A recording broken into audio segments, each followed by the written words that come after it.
Welcome to this bonus lesson. We're going to look at some more patterns in this one. Pause the video, have a go in your own time, and I'm going to write them out myself. Now I'm going to kind of take my time here. 2 minus 2 is 0.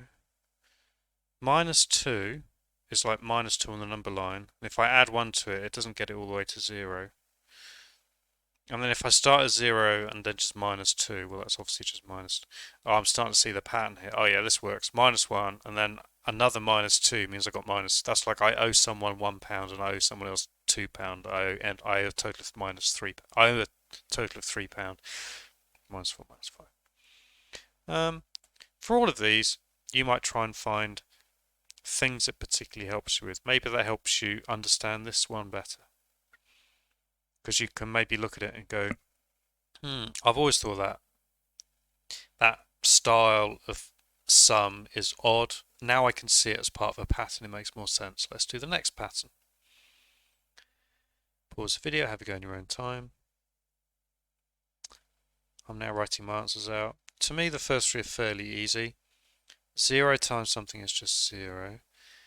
Now that's just right, so that's just like 1 times 10 with a minus sign. And that's my, yeah, okay, got it. Why is that useful? Maybe one of those stands out to you as sort of helping make something feel more concrete in your maths. Let's have a look at the next pattern. And also this is just practice of doing lots of basic sums, which I think is a good thing.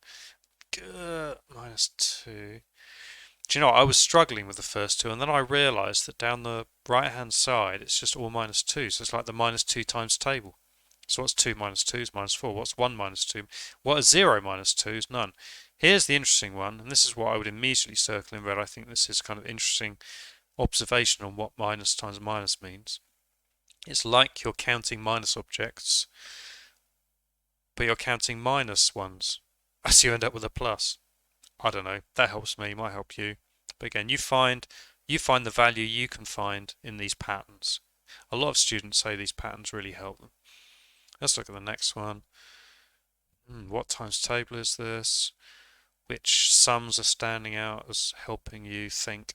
Maybe for a lot of people, find this difficult. Maybe this makes what minus 1 times 1 is a lot more obvious. It's part of the 1 times table, but it's on the negative side. Let's have a look at this one. In your own time. See back here once you've paused it. Oh, I've got it. This is like the minus 1 times table. Okay, this is good. Yeah. Yeah, got it. Happy with that? Oh, yeah, that was the last one. Okay, see you in the next video.